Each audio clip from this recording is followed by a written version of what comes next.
Contrasting Viewpoints with Ray Sclafani and Mark Hurley. Ray has been one of the leading consultants in the financial services industry for many years, and Mark has annoyed countless people throughout the wealth management industry over the last 25 years with the white papers he has written.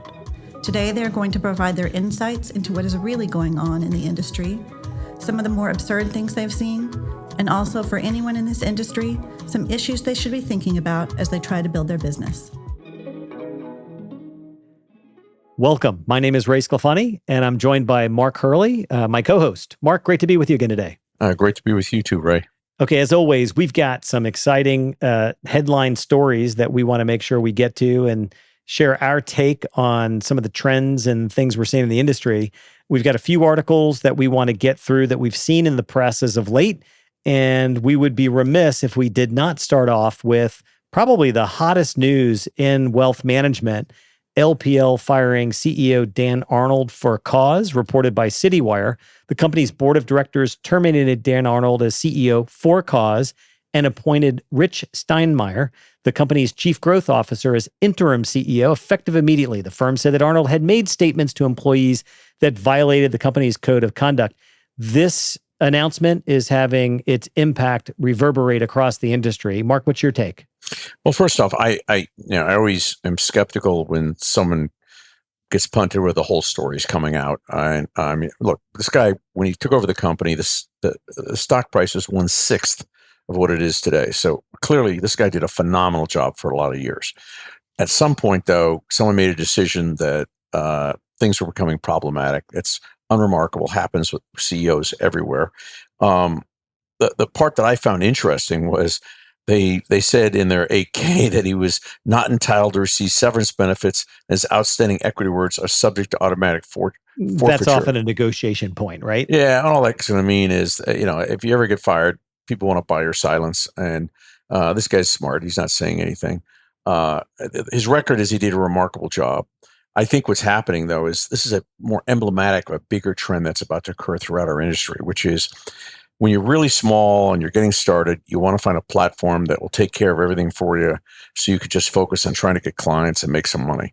Over time, you build a really great business, becomes increasingly valuable, and a lot of the services that are being provided start looking very, very expensive, and quite candidly, they can impede some of the things you're trying to accomplish. So at some point, organizations try to separate from the platforms. And this is what's happening, not just at LPL, but all the platforms. It's part of the whole welcome to the jungle thing. People are trying, for those that aren't familiar, Welcome to the Jungle is the white paper you released in January about December. The future of our future of our industry.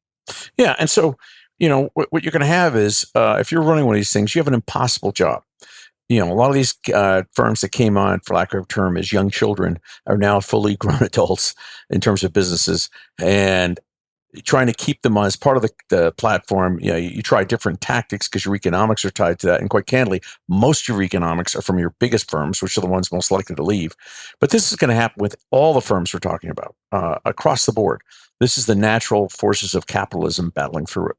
Well, let's talk about that for a second. We've seen quite a number of firms scale up and grow and mature, which once were, $200, $300, $400 million assets under management, $2, $3, $4, $5 million in revenue.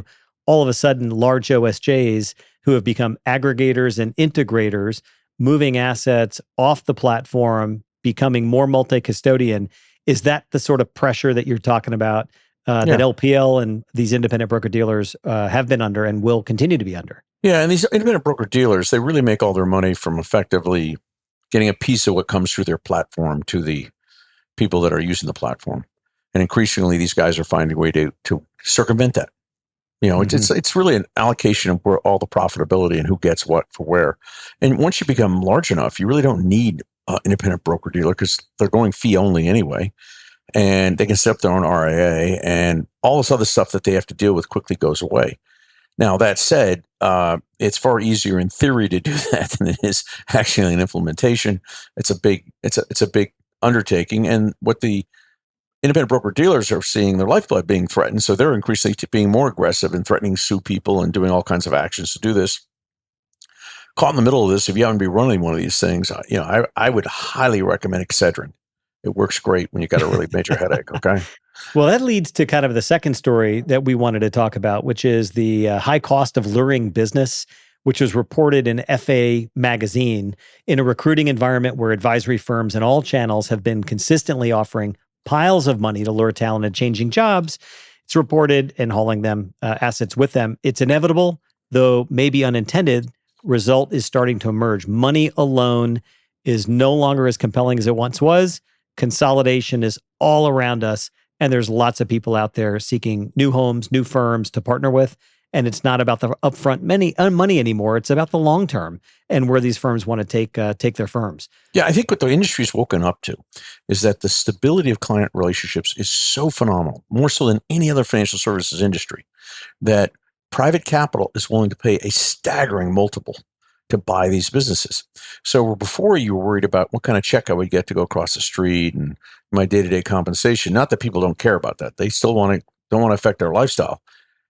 They're really also worried about how much equity value in their business or their sub-business they can create. Now, what does this mean? It's not just what the division of the pie looks like down the road. It's also, what are you going to do to help me build that pie? What does your brand look like? What kind of support am I going to have?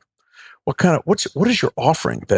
Why is it so compelling versus me going to some other firm?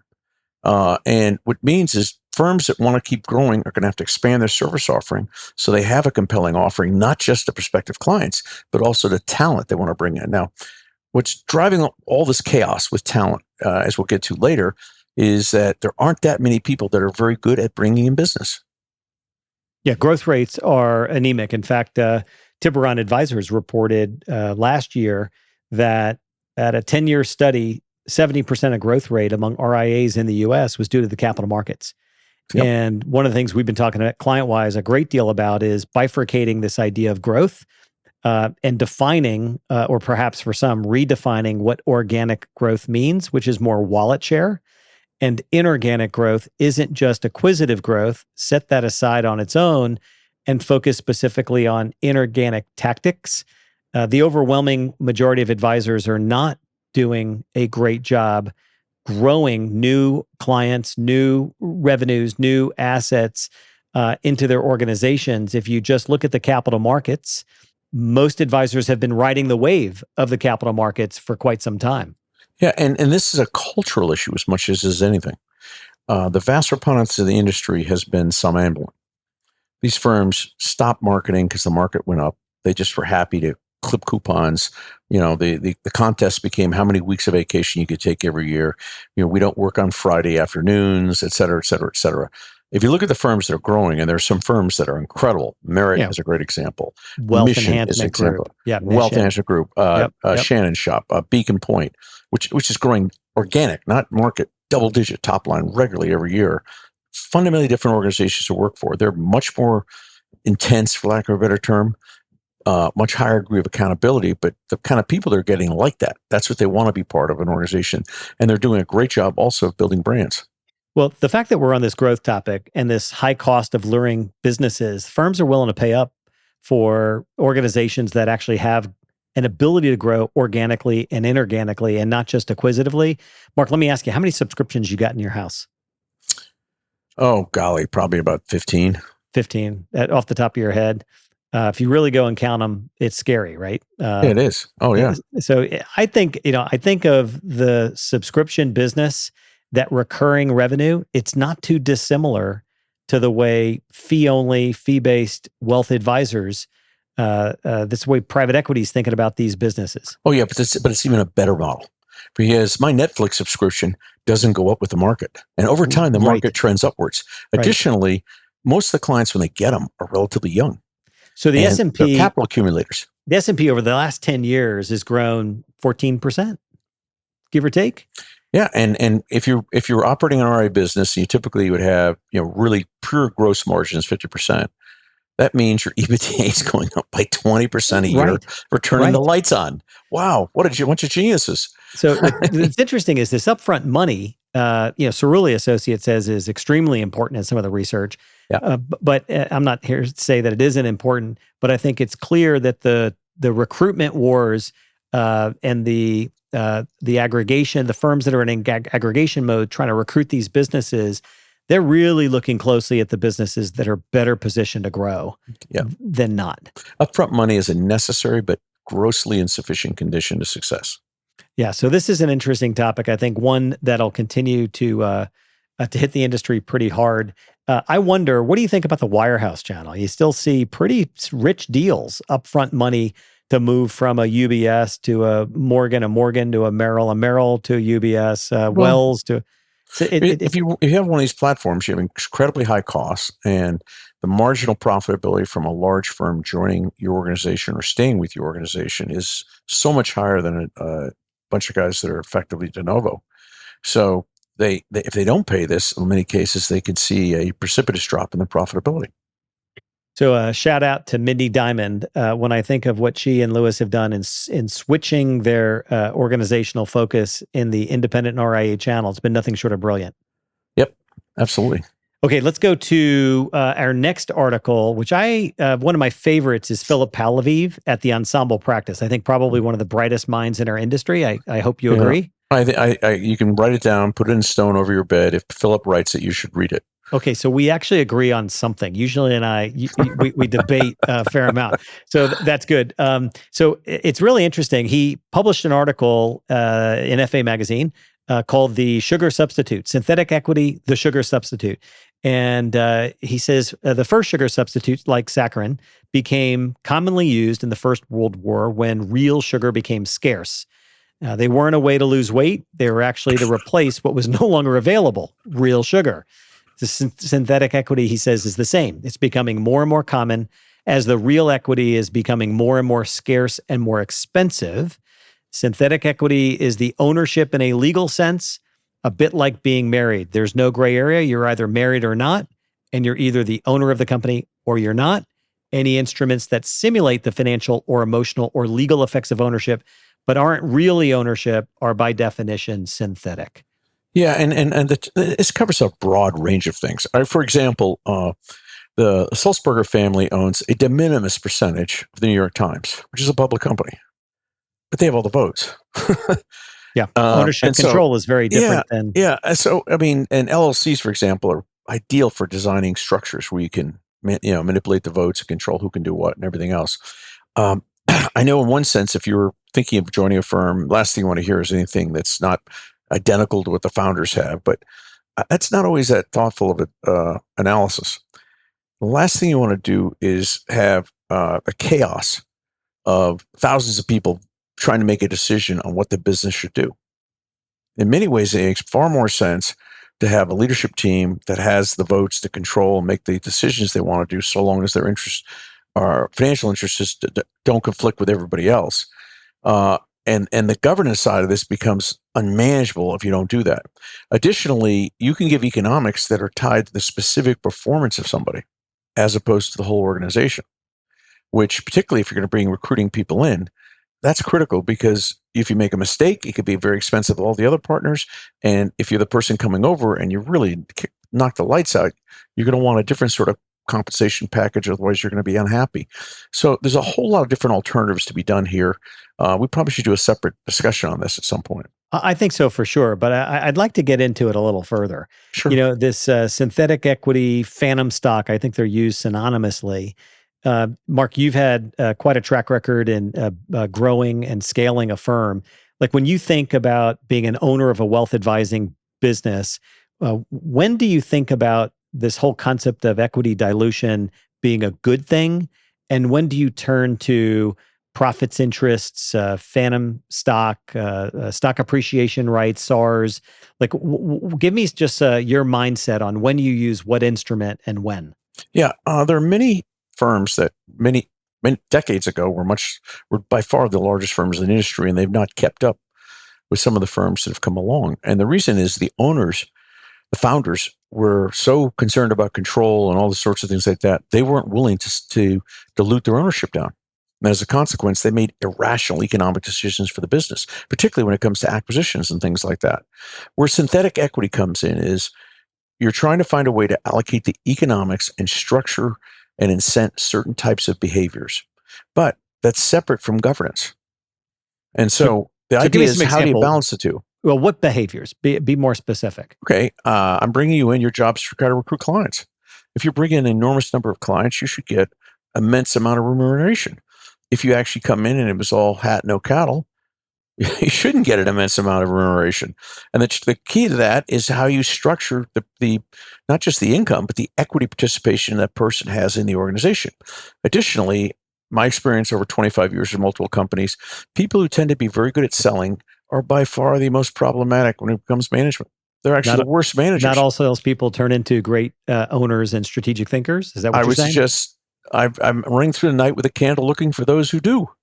Very, very rarely does this happen. and again, everyone's got to understand, in the words of the great Clint Eastwood, their limitations. They have to decide. You have to figure out, okay, how do I make it so this person is really motivated and they feel they're being fairly treated, but also they can't start creating damage because they outkick their punt coverage and their abilities. So I want to draw one really important point here, and I think what you're trying to say is the firms today, the more modern firms that are seeking to attract and retain top talent, need to be thinking about using more of the instruments that drive the right behavior for recognition and remuneration. That's right. But it has to be equity or equity-like. Otherwise, you won't get the talent.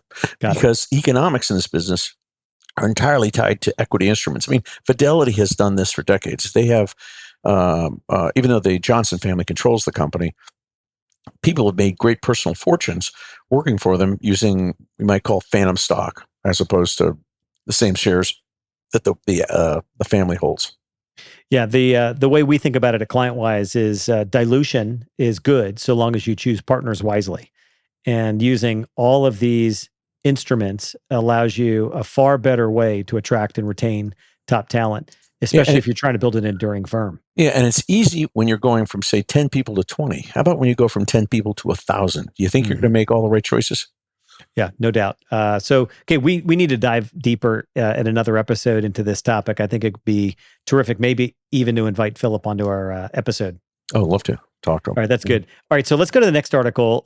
This might seem minor to some. The SEC announced this week a departure of the enforcement director, Gurbir Grewal.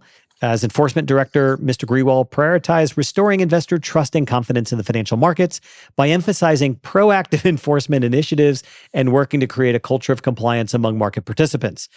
This guy was a career regulator, very aggressive. In fact, I think it was more than 2,400 enforcement matters. I pulled it off the SEC website this morning, resulting in orders of more than $20 billion in disgorgement, prejudgment interest and civil penalties, more than 340 industry bars against individuals, more than $1 billion in awards to whistleblowers, and the returns of billions of dollars to harmed investors. Well, he was busy. Look, there's a cycle to these different positions in the government. And so his departure is unremarkable in that we're getting near the end to a presidential election, regardless of which party wins. Got to clear the pathway. What's going to happen is they're going to have new commissioners, be they Republican or Democrat, that will come in, and they're going to want to pick their own people to do this. And this gentleman had a very distinguished service, a rather flamboyant run. God bless him. And a lot of things he did were very, very important to do. But that he's departing doesn't really tell you anything. It really depends on the personalities of both the commissioners and the people they pick to replace him as to what happens next. So the acting deputy director and Sam Walden is just simply sort of showcase until the next He's keeping the seat warm until they figure out who the commissioner will be after the election. Okay, well, I know everybody's paying close attention with the rising cost associated with compliance, the rising cost and increasing oversight and regulation. It's really driving a lot of behavior change among how wealth managers are taking and managing risk. Yep.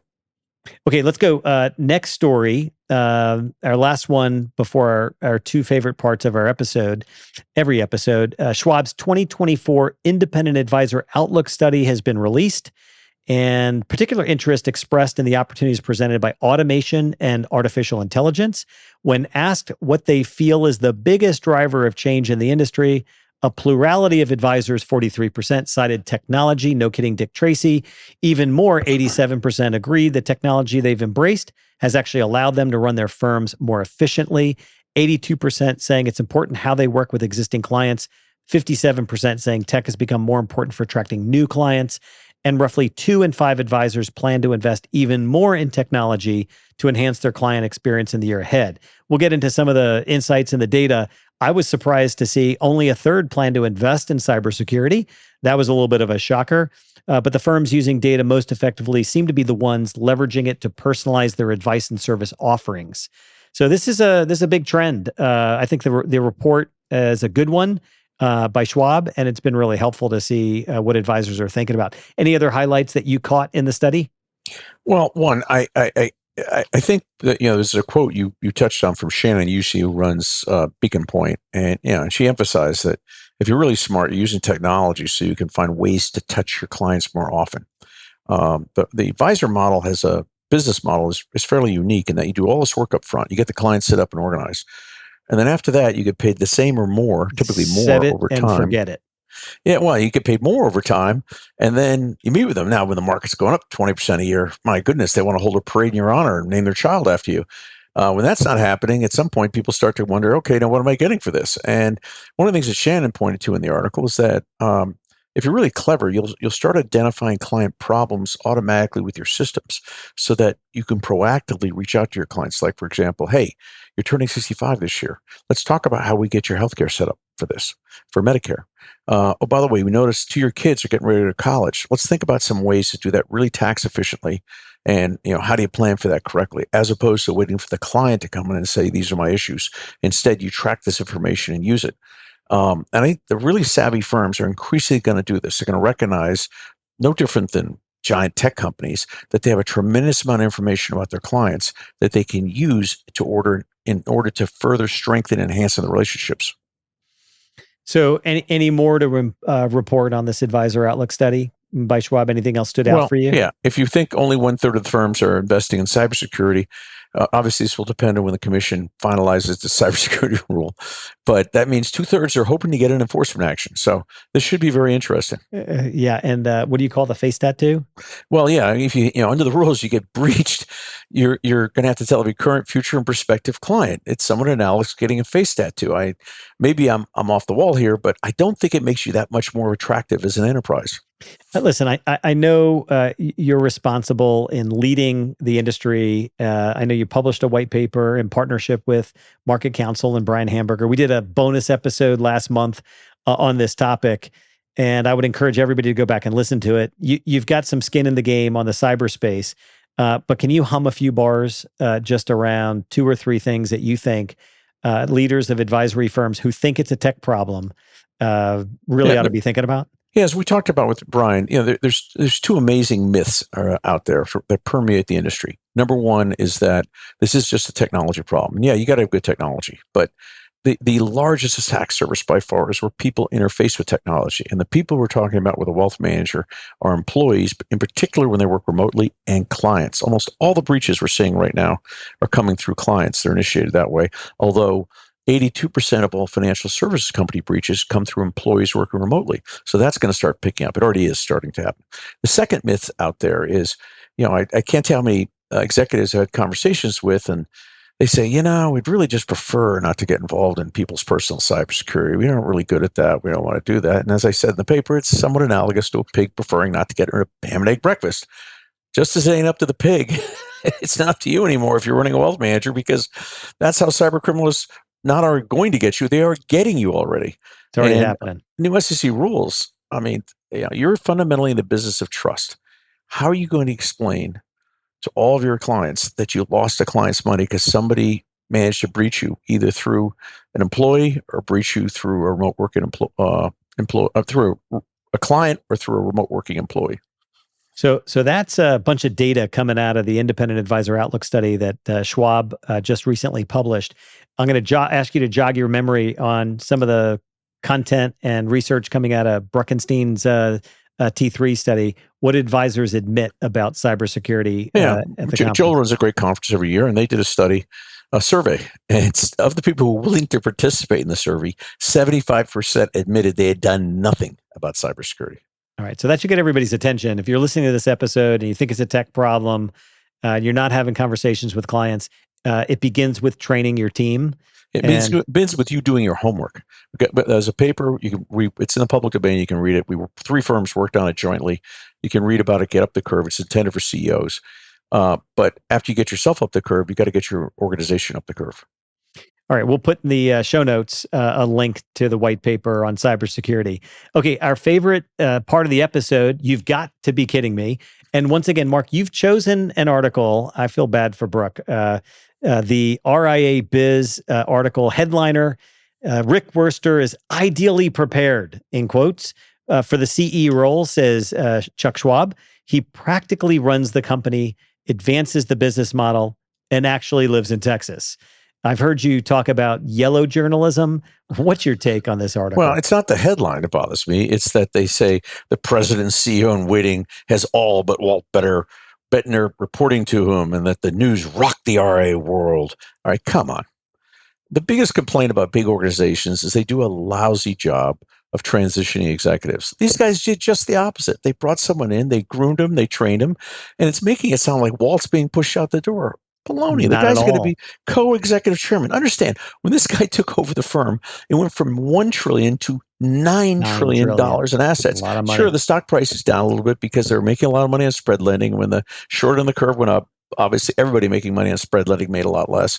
But Brooke genuinely dislikes Schwab. And so even when there's good news, he has to sort of make it sound like, oh my God, they're all messed up. No, they're not. They've done a phenomenal job. They should. If I'm a shareholder of that company, I should hold a parade in the honor of the management who put this together. Well, if anything, it does amplify this idea of what it means to build something that's enduring and what it means to work on succession and have a game plan for succession. This was not an overnight announcement. This is pretty calculated, pretty long-term in the planning, and pretty thoughtful is effectively what you're saying. Also, Walt did 16 years as CEO. Go tell it to some other corporate CEO and watch their knees buckle. Right. Just the idea of being for 16 years trying to run this thing. Oh my God, what an amazing accomplishment. Yeah. Okay. All good news.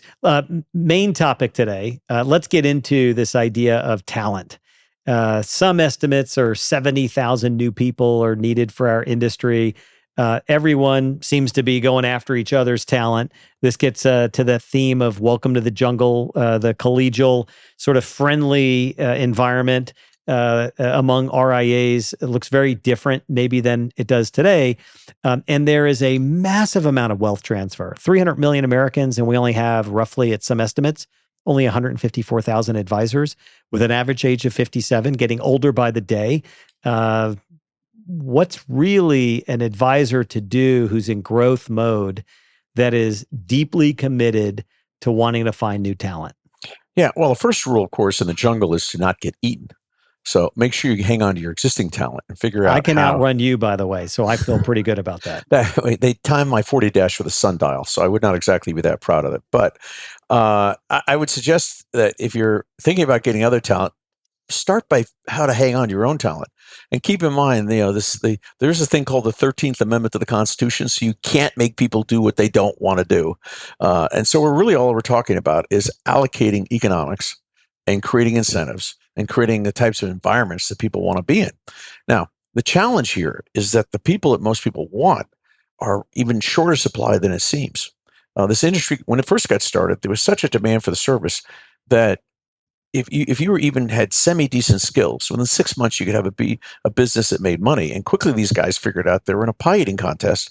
But so they could eat more pie, they hired people to work for them whose job wasn't really getting clients. It was handling everything else, from servicing them to processing them to all that kind of stuff. And so we wound up with an entire second gen where a very small percentage of these people were capable of bringing clients in. And those are the things that are in the highest demand right now. Very, very hard to find people like this. Additionally, you have to keep in mind that many of these people who they recruited, not only are they not good at getting clients, they don't even feel comfortable asking for referrals from existing clients. That just takes them out of their comfort zone. And there's this staggering opportunity ahead.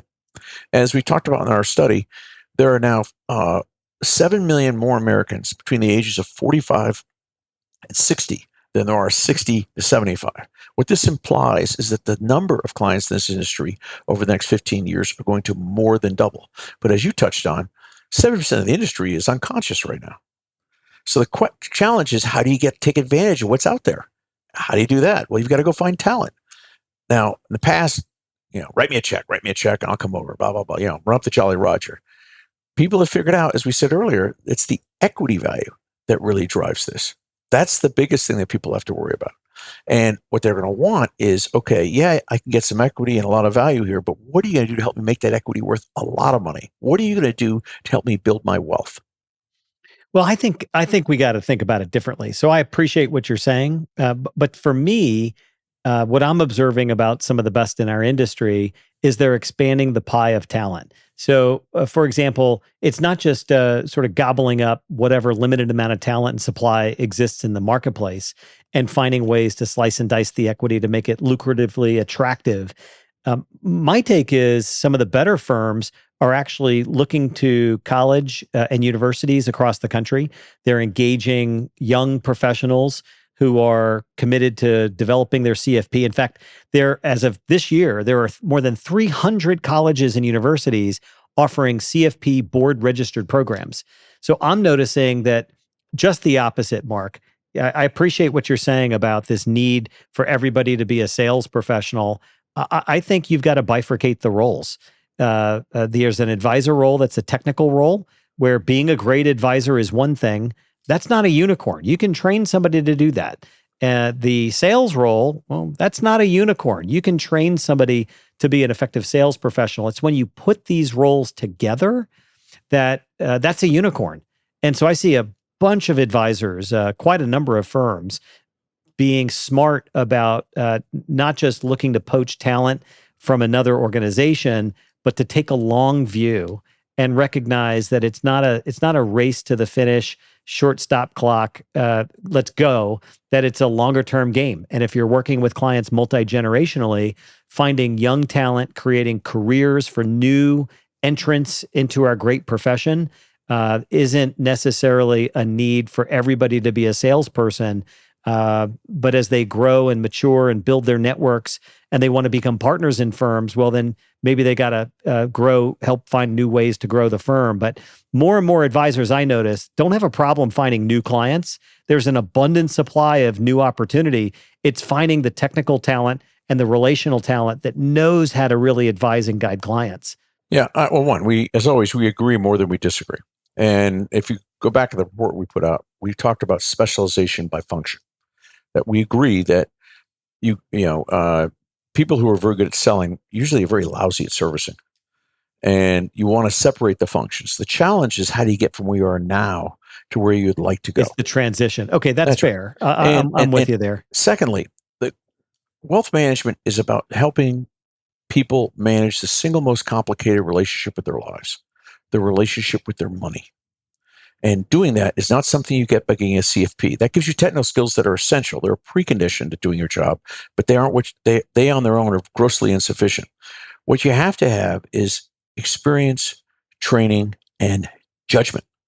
And developing people to do that takes a long while.